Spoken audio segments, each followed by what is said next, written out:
Idoso em Foco. A experiência de quem já atingiu a maturidade em um bate-papo descontraído sobre a vida e as questões do cotidiano.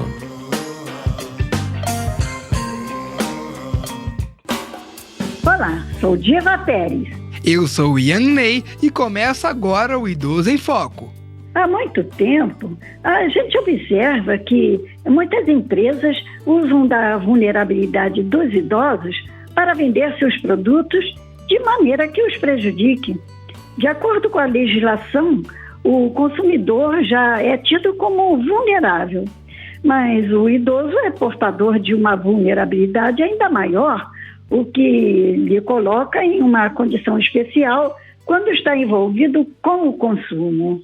Pois é, Diva, quando a gente observa os números, a FEBRABAN, Federação Brasileira de Bancos, mostram que desde o início da pandemia, as tentativas de golpes financeiros contra os idosos aumentaram cerca de 60%. Isso mostra o desconhecimento da terceira idade nas questões financeiras. Por isso, muitas empresas se aproveitam disso e impõem seus produtos de forma exagerada ao consumidor. E é importante dizer que essa conduta se enquadra em prática abusiva, o que é proibido pelo Código de Defesa do Consumidor. Leonardo Santana, professor de Direito da UERJ e especialista nessa área, nos conta que essa vulnerabilidade é motivada em grande parte pelo não conhecimento das tecnologias que envolvem o consumo. São pessoas que não viveram aquele boom tecnológico, muitas vezes. Se a gente parar para observar, nos anos 80, a questão em instituições financeiras era o cheque.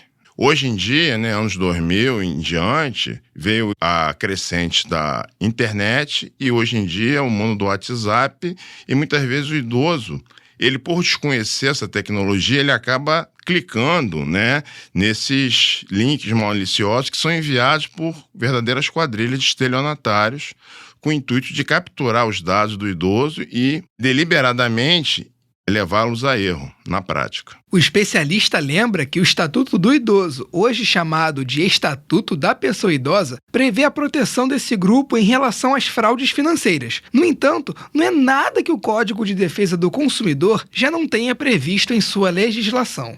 E ele explica também que nós, idosos, somos vistos como hipervulneráveis.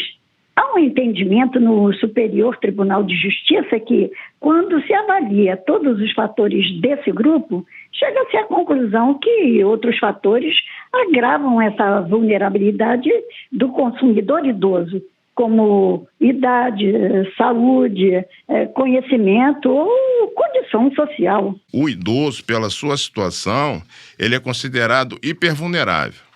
Há um entendimento pacificado no Superior Tribunal de Justiça que, face a essas características e esse boom tecnológico, o idoso é o hipervulnerável, que com base na legislação e na jurisprudência, aumenta a proteção do idoso. O professor Leonardo também citou as questões das novas tecnologias bancárias, como o Pix. Você sabia que ele tem a menor adesão entre a parcela mais velha da população, que também é o principal alvo de golpes virtuais? Pois é, ele justifica isso pelo receio em acessar as novas tecnologias, pela falta de informação para amenizar esse problema e a adaptação desse grupo para utilizar essas novas ferramentas. Além desses fatores de consumo, ainda tem o lado dos golpes financeiros, Ian? Todo mundo conhece alguém que já recebeu uma ligação dizendo que um parente tinha sido sequestrado e pedia dinheiro imediatamente para um resgate. Exatamente, Diva. E a vulnerabilidade do idoso também se enquadra aqui,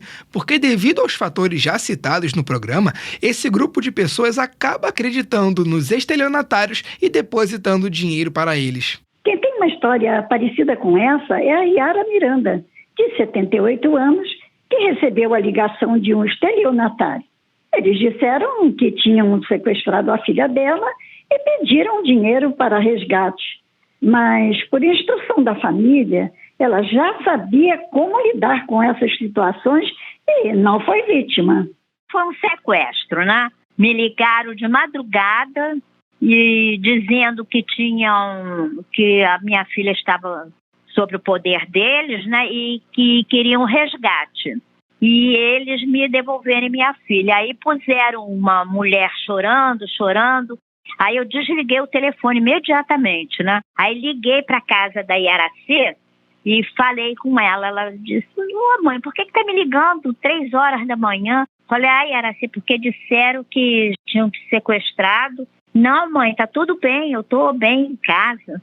Aí eu falei: então tá. Você citou uma coisa muito importante, Diva, que é a instrução da família. Tanto a Yara quanto o professor Leonardo falaram que os parentes precisam se atentar e instruir os idosos em momentos suspeitos. Ao receber uma ligação não identificada, essas pessoas precisam saber como reagir para não se tornarem alvos. A família pode ajudar positivamente, que eu acho que é a ideia principal, falando para o seu parente para não aceitar ligações. Se aceitar ligações, não perguntar quem é que está falando. É fulano, porque ele diz um nome, aí a pessoa já começa aquele golpe de quadrilha que a gente vê aí. Estou sequestrado, transfere um dinheiro para essa conta. Eles falam para mim: mãe, se alguém ligar, se não identifica e faz qualquer pergunta, a senhora desliga o telefone. Qualquer coisa que perguntem à senhora, que a senhora achar suspeito, a senhora desliga e não fala.